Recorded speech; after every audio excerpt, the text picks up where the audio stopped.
Hello नमस्कार दोस्तों, आप सभी कैसे हो। आई होप आप सभी लोग अच्छे होंगे। तो दोस्तों, आप सभी लोगों के बोर्ड एग्जाम की तैयारी अच्छी चल रही होगी।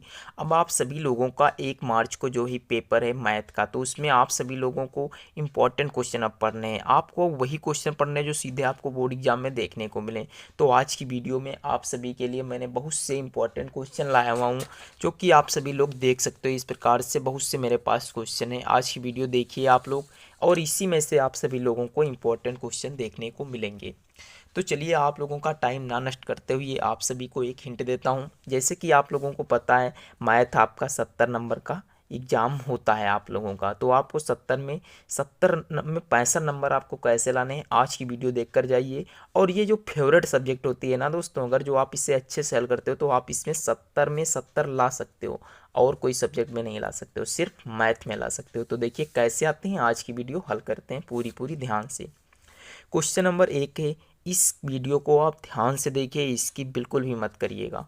वह बड़ी से बड़ी संख्या ज्ञात करो जिसमें 245 और 1037 को विभाजित करने पर प्रत्येक स्थिति में 5 शेषफल प्राप्त होता है। तो चलिए दोस्तों, आपको इस सवाल को हल करके दिखाते हैं। इसका आंसर क्या होगा, ध्यान से समझिएगा। इसमें संख्याएं दी गई हैं। एक संख्या दी गई है 245 और एक संख्या दी गई है 1000 कितनी है 37 है।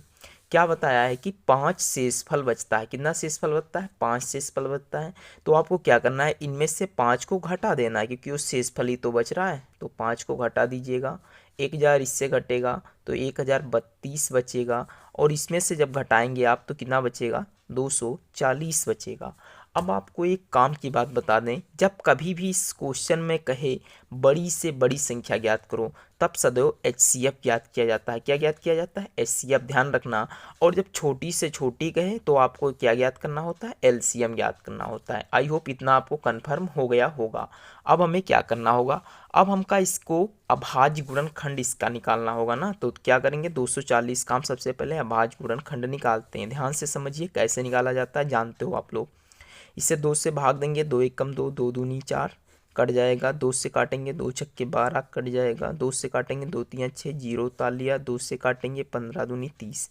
अब यहाँ ये 2 से नहीं कटेगा, अब 3 से कटेगा। तो 3 से काटेंगे, 3 पचे 15, और 5 तो किसी से कटना नहीं, तो इससे ही यहाँ लिख लेंगे 5 एकम 5। अब ये हमारा सवाल हल हो गया। अब 1032 को अभाज्य गुणनखंड विधि से हल करते हैं। तो देखिए कैसे हल होगा, ध्यान से देखिएगा। 2 से काटेंगे तो 2 पंचे 10, फिर 2 से काटेंगे तो 2 एकम 2, फिर बचा है 3, और यानी 1 बचा। तो 1 से काटेंगे तो 2 छक्का कितना हो जाता है, 12 हो जाता है। फिर देखिए 2 से भाग देंगे तो 2 दूनी 4, 1 बचा हो गया 11, तो 2 पंचे 10, और बचा 1 हो गए 16, तो 2 अठी 16। फिर 2 से काटेंगे इसे तो 2 एकम 2, 2 दूनी 4, 2 नवा 18। अब ये 129 बचा, कितने से कटेगा, 9 दो गुना 12, यानी 12 हमारा 3 से कट जाता है। तो 3 चक्कू 12, 3 त्रिका 9। अब भाई 43 तो किसी से कटता नहीं है, तो ये 43 जो का त्यों लिख दिया जाता है। अब ध्यान से देखिए, इसे क्या लिखते हैं, 240 लिखेंगे। और इसके आगे को हल करते हैं। 240 को लिखने के बाद में इसके जो दी हुई हैं, देखिए कितने बार 2 लिखे हैं, 1 2 3 4, 4 बार। 2 की पावर कितनी है, 4 है, आप लिख लीजिए मल्टीप्लाई। 3 की पावर कितनी है, 1 है, मल्टीप्लाई। 5, 5 की पावर कितनी है, 1 है। फिर देखो तो अगला आता है दोस्तों 1032। कितना आता है, 1032। 1032 का देखेंगे तो 2 की पावर कितनी है, 3 है, मल्टीप्लाई। 3 की पावर कितनी है, 1 है, मल्टीप्लाई। 43 की पावर कितनी है, 1 है। अब हमें ज्ञात क्या करना है, अब हमको एच सी एफ ज्ञात करना है। क्या ज्ञात करना है, एच सी एफ। तो ध्यान से समझिए एच सी एफ हम कैसे ज्ञात करते हैं। देखिए इसमें देखिए कौन सी चीज़ कॉमन है, जो कॉमन होती है उससे हम यहाँ लिखते हैं। तो देखिए 2 कॉमन मिल रहा है तो 2 लिख लेंगे, मल्टीप्लाई। 3 कॉमन मिल रहा है तो 3 लिख लेंगे, बाकी तो कुछ मिल ही नहीं रहा तो यूँ। ध्यान रखना, जब कभी एच सी एफ निकाला जाता है तो सबसे लोवेस्ट पावर जिसकी हो, यानी जिसकी सबसे कम पावर हो। तो यहाँ पे सबसे कम पावर कितनी है, 2 की पावर 3, तो यहाँ लेंगे 2 की पावर 3 और 3 की पावर 1। फिर इसे हल करेंगे तो 2 दूनी 4 दूनी 8, मल्टीप्लाई 3। इसको हल करने पर 24 आंसर आएगा, यानी जो इसका एच सी एफ आया वो कितना आया, 24 आया। तो इसमें ऑप्शन देखिए 24 कौन सा है, ऑप्शन नंबर ए। बहुत ही सिंपल सवाल था, आप लोगों को आई होप समझ में आ गया होगा। अब चलते हैं नेक्स्ट सवाल पे। तो नेक्स्ट सवाल क्या है, आप लोगों को दिखा रहा हूँ, देखिएगा ध्यान से। Question number 2। क्वेश्चन नंबर 2 में कहा गया है कि एक त्रिघात बहुपद के अधिक से अधिक शून्यांकों की संख्या होती है, यानी जो त्रिघात बहुपद होता है उसमें अधिकतम कितनी संख्याएं हो सकती हैं। जैसे कि त्रिघात बहुपद क्या होता है, ax⁻³ प्लस bx² प्लस का जैसे कि cx और प्लस का c। इस प्रकार से जो बहुपद लिखा होता है इसमें अधिकतम त्रिघात की बहुपद की संख्या कितनी हो सकती है। तो देखिए अधिकतम कितनी है, 3 ही तो है, 2 घात होता तो 2 होती, 1 घात होता तो 1 होता ना। तो यहाँ पे देखिए अधिकतम त्रिघात बहुपद ऑप्शन नंबर सी में है। तो आई होप आप लोगों को क्वेश्चन नंबर 2 तो बहुत ही सिंपली से हल हो गया। अब हम चलते हैं नेक्स्ट सवाल पे। नेक्स्ट सवाल है क्वेश्चन नंबर 3। क्या है, ध्यान से समझिए और वेरी इंपॉर्टेंट वीडियो है दोस्तों, आज की वीडियो हल करिए, मजा आएगा आप लोगों को। क्वेश्चन नंबर 3 है कि समीकरण 2x प्लस ay बराबर 1 तथा 3x माइनस 5y बराबर 7 का कोई भी हल नहीं होगा यदि a का मान है। यानी आपको कह रहा है इन समीकरण को हल करके a का मान ज्ञात करो। तो क्वेश्चन नंबर 2 यहाँ से आप देखिएगा, सबसे पहले जो हमें समीकरण दिए गए हैं वो हम लिख लेते हैं। तो समीकरण में दिए गए हैं क्या, 2x प्लस का ay इजिकल टू 1, और एक समीकरण दिया गया है 3x माइनस का 5y इक्वल टू 7। इससे पहले आप लोगों को एक बता देता हूँ कि इसका फार्मूला क्या होता है। देखिए कोई हल नहीं है, जब इसमें कहा गया है कि कोई हल नहीं है तो कोई हल नहीं का सूत्र क्या होता है, ध्यान से लिखिएगा, कोई हल नहीं है। इसका सूत्र आप लोगों को आना चाहिए भाई, क्योंकि जब सूत्र आएगा तभी आप हल कर सकते हो। कोई हल नहीं है, इसका सूत्र होता है a1/a2 इक्वल टू b1/b2 और बराबर नहीं है c1/c2 के। ठीक दोस्तों, तो यहाँ से आप लोगों को a1 a2 b1 b2 को वैल्यू निकालनी है। तो a1 इसमें से आएगा और a1 इसमें से आ जाएगा, और क्या आएगा, a1 b1 और c1 ये आएंगे, और इधर वाले से क्या आएगा, a2 आएगा, b2 आएगा और c2 आएगा। तो ध्यान से समझिए, a1 का मतलब होता है ये संख्या। अभी थोड़ा इसमें और एक चीज़ समझना है, इस समीकरण को और संतुलित करके लिखते हैं। चलिए यहाँ पे लिख ले रहे हैं, ऊपर मान लिख देंगे। देखिए ये समीकरण लिखा है 2x प्लस का ay, ठीक, और बराबर से इधर एक प्लस में तो इधर आएगा तो किस में हो जाएगा, माइनस में, इक्वल टू 0, और इधर का हल करेंगे तो 3x माइनस का 5y और 7 प्लस का इधर आएगा तो माइनस का 7 इक्वल टू 0। अब देखिए यहाँ से a का मान कितना है, 2, तो यहाँ लिख देंगे 2। b1 का मान कितना है, a, और c1 का मान कितना है, माइनस का 1। a2 का मान कितना है, 3, और b2 का मान कितना है, माइनस का 5। c2 का मान कितना है, माइनस का 7। अब हमें क्या करना है, यही वैल्यू उठाकर यहाँ पे केवल पुट करनी है और कुछ नहीं करना है। तो देखिएगा ध्यान से दोस्तों कैसे पुट करते हैं इस वीडियो में। आप सभी को देखिएगा a1 a2 b1 b2 c1 c2। तो a1 का मान कितना है, 2 बटे a2 का मान कितना है, 3, ठीक, बराबर b1 का मान कितना है, a, b2 का मान कितना है, माइनस का 5, बराबर नहीं है c1/c2 यानी -1 माइनस का 7। अब इस वाले इतने को पोर्शन को नेक्स्ट पेज पे हल कर रहे हैं, आप लोग ध्यान से देखिएगा।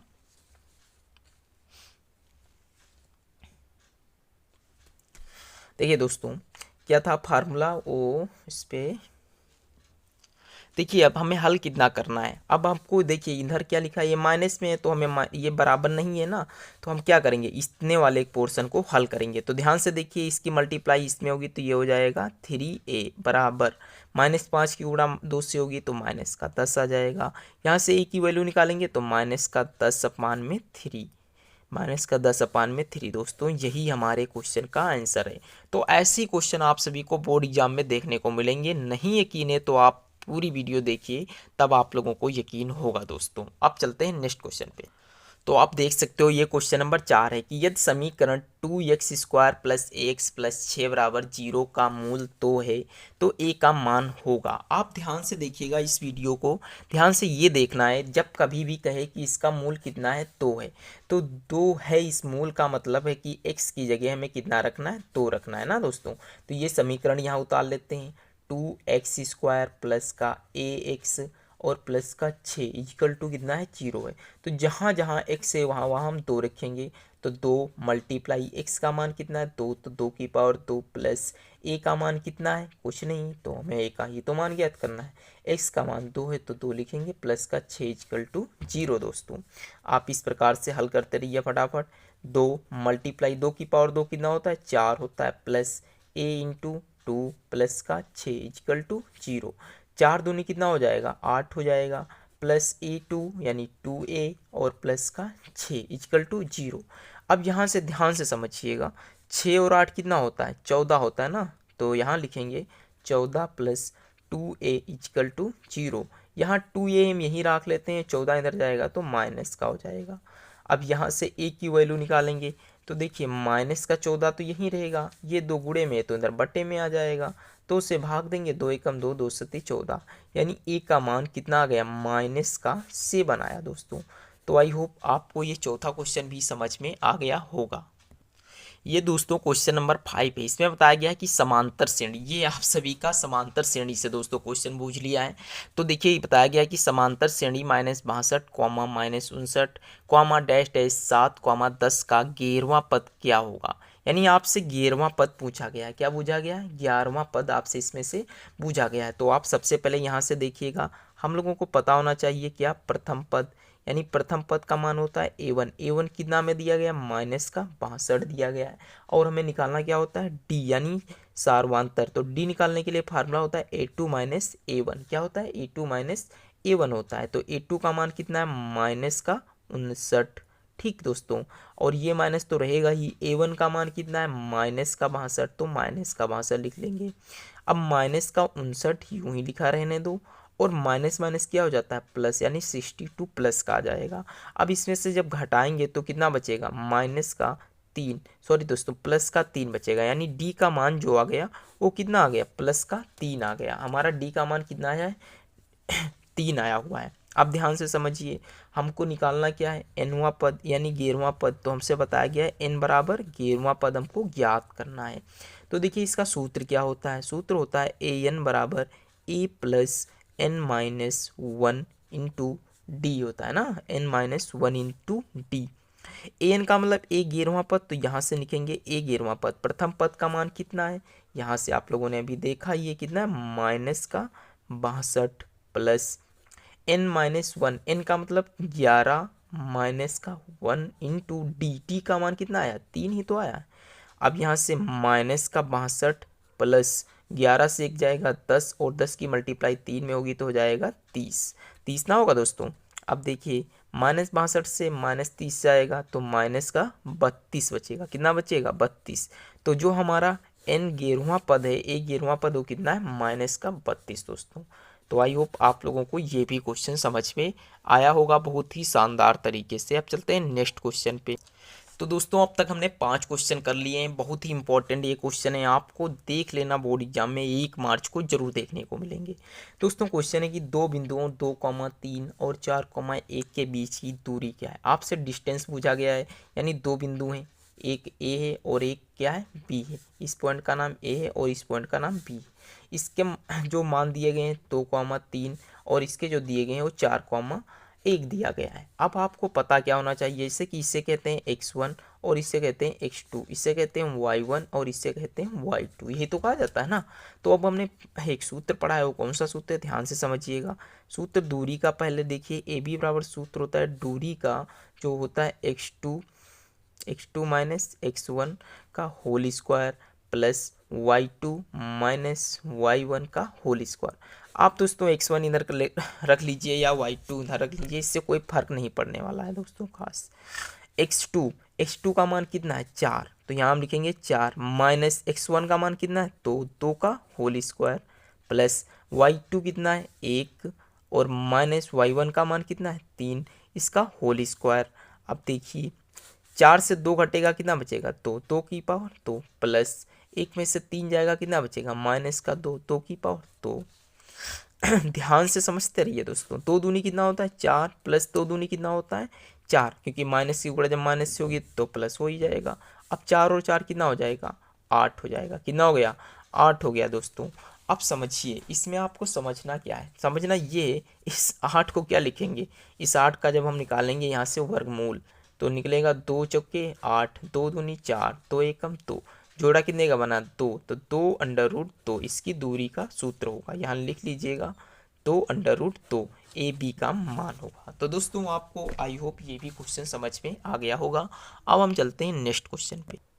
ये दोस्तों मेरा क्वेश्चन नंबर 7 है। क्वेश्चन नंबर 7 बहुत ही इंपॉर्टेंट क्वेश्चन है। देखिए क्या है, ये cos a बराबर 7/25 तो tan a plus cot a का मान क्या होगा, आपसे पूछ रहा है। ये त्रिकोणमिति का फार्मूला है, सूत्र है दोस्तों, और त्रिकोणमिति के सूत्र आप लोगों को याद होने चाहिए क्योंकि इसका जो परसेंटेज है अत्यधिक मात्रा में आपको बोर्ड एग्जाम में देखने को मिलेगा। तो सबसे पहले समझते हैं cos a बराबर क्या दिया गया है। cos a बराबर दिया गया है 7/25 और हमसे सूत्र मान पूछा गया है, इन दोनों का मान हमको ज्ञात करना है। तो देखिए cos a बराबर जो सूत्र होता है वो क्या होता है, cos थीटा बराबर लाल बट्टे कक्का, तो यानी आधार बट्टे क्या होगा, कर्ण होगा ना, आधार बट्टे कर्ण होगा, ये हमारा सूत्र होता है त्रिकोणमिति यानी पाइथागोरस प्रमेय के अनुसार। तो आप लोगों को इसके अनुसार से हमें इसमें क्या नहीं मिल रहा, लंब नहीं मिल रहा है, तो लंब बराबर क्या होगा, लंब बराबर क्या होगा, अंडर रूट कर्ण का वर्ग माइनस का आधार का वर्ग, यही तो होगा ना इसका सूत्र, आप लोगों को पता भी होगा ना। तो देखिए कर्ण यानी कर्ण हमें 25 प्राप्त है, तो यहाँ लिखेंगे 25 का वर्ग माइनस 7 का वर्ग, कितना होगा 7 का वर्ग। ध्यान से समझते रहिए दोस्तों, 25 का वर्ग का मतलब कितना होता है 625 और माइनस 7 का वर्ग का मतलब कितना होता है 49 होता है। अब देखिए 625 से 5 से 9 नहीं जाएगा, 15 से 9 जाएगा तो कितना बचेगा 6 बचेगा 11 से 4 जाएंगे तो कितना बचेगा 7 और 576 कितना आ गया 576 आ गया। अब जिससे हमें पता है ये 576 कितने का वर्ग होता है, आपको नहीं पता तो कैसे निकालोगे, 576 यहाँ लिखिए फटाक से 2 से भाग दीजिए, 2 दूनी 4 बचा 1 हो गया सॉरी दोस्तों 2 दूनी 4 बचा 1 हो गया 7, तो 2 अठी 16, 2 अठी 16, फिर 2 से भाग दीजिए इसे, 14 दूनी 28, 2 दूनी 4, 2 से फिर भाग दीजिए 12 2 सती 14, 2 दूनी 4, फिर 2 से भाग दीजिए तो 36 दूनी 72, फिर 2 से भाग दीजिए तो 18 दूनी 36, फिर 2 से भाग दीजिए तो 2 9 18 और फिर 3 त्रिका 9, 3 एकम 3 आ गया। अब ये आप लोगों को ये पता होना चाहिए, ध्यान से समझिए दोस्तों, 23 जो होता है वो आपका 23 का क्या होता है वर्ग होता है ना, 23 ही का तो वर्ग होता है, नहीं नहीं नहीं 23 का वर्ग नहीं होता, कितने का वर्ग होता है, पहले एक घटाना देखिए 625 से 49 जाएगा। देखिए दोस्तों हमने इसमें कंफ्यूज हो गए थे, हालांकि कंफ्यूज होने वाली कोई बात है नहीं इसमें इतनी बड़ी, ध्यान से समझिए, ये हम इसे हल कर दिया यहाँ तक। अब हमको इसकी इसी के अंदर ही लिखना होगा ना, तो देखिए कैसे लिखेंगे, इसे लिखेंगे 2 कितनी बार है 1 2 3 4 5 6 बार है, 3 बार लिख दिया 4 1 5 1 6 बार, फिर मल्टीप्लाई 3 ध्यान से समझिए कितने 1 2 3 3 निकल गए और एक ये भी निकल गया, तो यहाँ लिखेंगे, अब ये रूट के बाहर आ जाएंगे ना, कितने जितने जोड़े बने वो सब बाहर आ जाएंगे, तो 2 दूनी 4 4 दूनी 8 8 त्रिक 24, यानी 24 का जो वर्ग होता है वो कितना होता है 24 का वर्ग कितना होता है 576 होता है दोस्तों। तो आई होप आप लोगों को इतना समझ में आ गया। अब ये सवाल लग नहीं गया पूरा, ध्यान से समझिएगा, लंब का मान निकला है केवल 24। अब हमें यहाँ पे मान निकालना था किसका किसका, tan a और प्लस में cot a का मान निकालना है। तो देखिए tan थीटा बराबर क्या होता है लंब बटे आधार, यही तो होता है ना, लंब बटे आधार होता है, तो यहाँ लिखिएगा लंब बटे आधार होता है। और ये जो होता है cot a इसी का उल्टा होता है, तो आधार बटे क्या हो जाएगा लंब हो जाएगा। ध्यान से समझते रहिए। अब देखिए लंब का सूत्र, अब यहाँ से ध्यान से समझिए, मैंने एक बनाया त्रिभुज, क्या बनाया त्रिभुज, पहले क्या था कोस थीटा बराबर क्या होता है आधार बटे कर्ण, तो आधार हमारा कितना है 7, कर्ण कितना है 25 और लंब कितना आ गया 24 आ गया, बस। अब यहाँ से समझते रहिए, ये ए नाम रख दीजिए, इसे बी रख दीजिए, इसे सी रख दीजिए, लंब का मान कितना है 24, आधार का मान कितना है 7 प्लस आधार का मान कितना है 7 प्लस कर्ण का लंब का मान कितना है 24। अब समझिए इसका भिन्न हल कर दीजिए ना, तो यहाँ लिखिए 24 × 24 प्लस 7 × 7 बटे 7 मल्टीप्लाई 24 होता है। 24 की गुणा 24 से करोगे 576 आएगा, अभी आप लोगों ने देखा। प्लस 7×7 = 49 बटे 7 मल्टीप्लाई 24 लिखा रहने दीजिए। 576 में 49 को जोड़िए तो 9×6 = 15, 7×4 = 11, 12 और 5×1 = 6, कितना आ गया 625 बटे 7 बटे 24। तो दोस्तों अगर जो आप इसका करेक्ट आंसर देखोगे तो यही होगा। तो दोस्तों आई होप आप सभी लोगों को ये वीडियो अच्छी लगी होगी। अगर जो वीडियो अच्छी लगी हो तो प्लीज़ एक लाइक करिए और वीडियो को शेयर करना बिल्कुल भी मत भूलिए।